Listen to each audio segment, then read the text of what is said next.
Magandang oras mga kaboksing, mga ka-art lover. Well, kahapon lamang ay natapos na ang ating pinakahihintay na laban ng ating pambansang angas. Walang iba kundi si Cuadro Alas Casimero. At marami ang nalungkot, nanlulumo dahil sa hindi nga niya nakuhang patumbahin si Kameda in first round. Gaya ng sabi niya na 30 seconds lang, nawala yung angas ni Casimero. Pero dito sa umpisa, maganda ang kanyang simula. Hanggang 5th round ay nakukuha niya eh.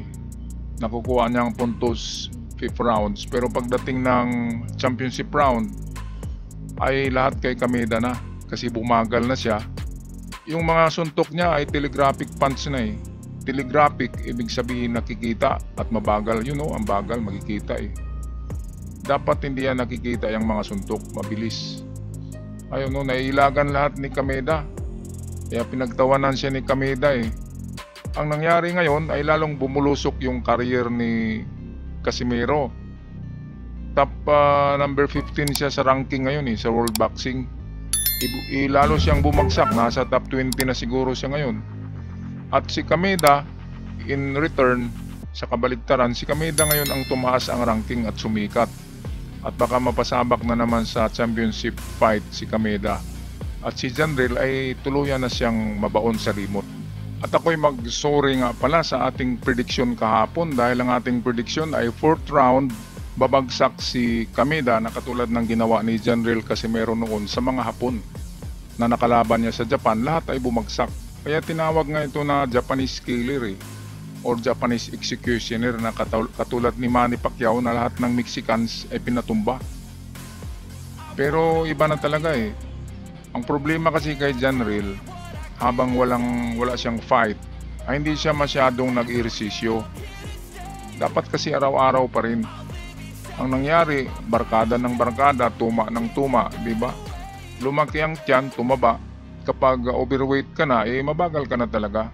At hindi lang yan, kakalawangin talaga ang skills mo kapag hindi ka nag-ehersisyo at wala kang mga fight. So ilang taon na ba? 3 taon na yata na walang laban si Janril, si Casimero. So sa 3 taon na yan, kakalawangin talaga ang skill mo.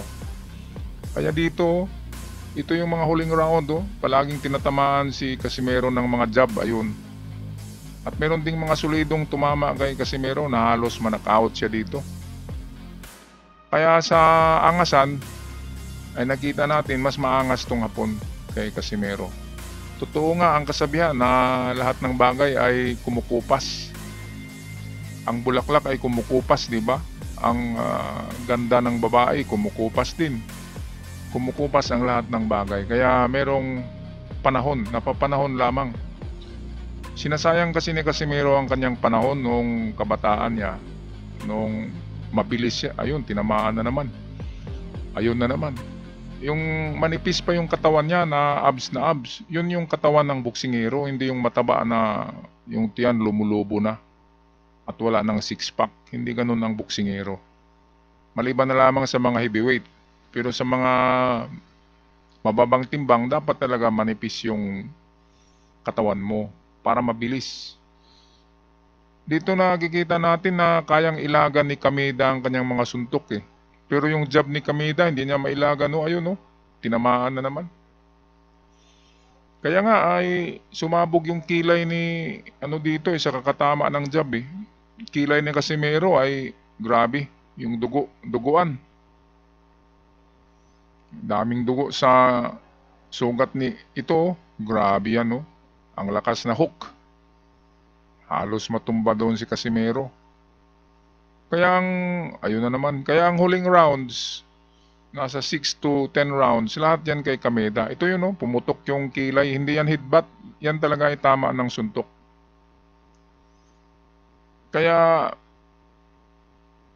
malungkot sabihin, pero totoo na talagang patapos na ang career ni Casimero. Malayo na siya sa championship fight. At wala nang kukuha sa kanya. Sino ba bang kukuha sa isang talunan? Natatalo na, di ba? Pera kasi ang boxing. Ang hinahabol ng promotion, ng promoter ay yung mga sikat para kapag may laban ay marami ang manonood. Ito na sana yung pagkakataon ni Casimero na i-prove sa buong mundo na siya pa rin yung champion. Isinayang niya. Ayun, tinamaan nga niya si Kameda pero hindi man lang natumba. Mga daplis Ibig sabihin, mahina na ang suntok ni Casimero, hindi na katulad noon. Kahapon ang prediction natin ay manakdown ni Casimero si Kameda in 4th round o kaya 30 seconds.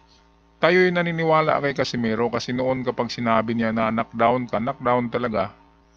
At yan tayo napabilib, kaya nagiging isa sa mga idol natin yan sa boxing, pero nangyari ngayon wala na talaga. Kumukupas na talaga siya, mga kababayan. Ay nako, sayang, sinayang ni Casimero kasi hinahabol niya ang oras ngayon Siya ay 36 years old na, imagine 36 years old. So malapit ka na sa 40. Kapag 40 ka na, mahirapan ka na. Hindi na pwede, mahina na yung reflexes. Kaya itong edad na 30, 36, 35, pwede pa yan sana kung palaging active ka sa boxing at hindi ka nawawala sa circuit. Ang nangyari, nawawala si Casimero, wala na siyang inactivity na siya, wala nang fight, at palagi na lang nagtutuma-tuma sa kanyang kabarkada. Diba? Pagkatapos ng vlog, tumaan ka agad, sumsuman. Kaya yun ang nangyari, tumaba. At hindi araw-araw nag-practice. Nag-practice lang nang malapit na ang fight. Ang laki-laki na ng tiyan. Ayun yung sumabog na kilay.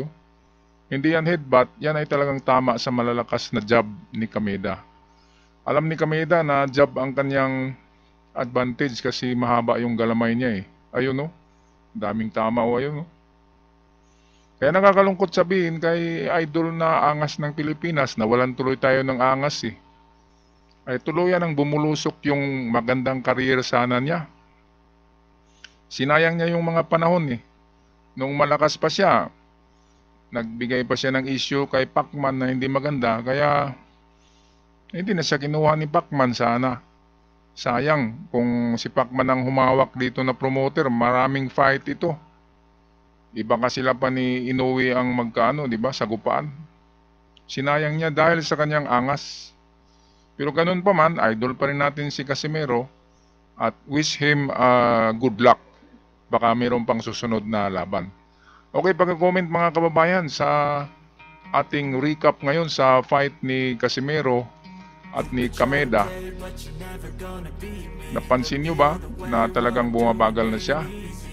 O pwedeng-pwede pa siya sa susunod na mga laban?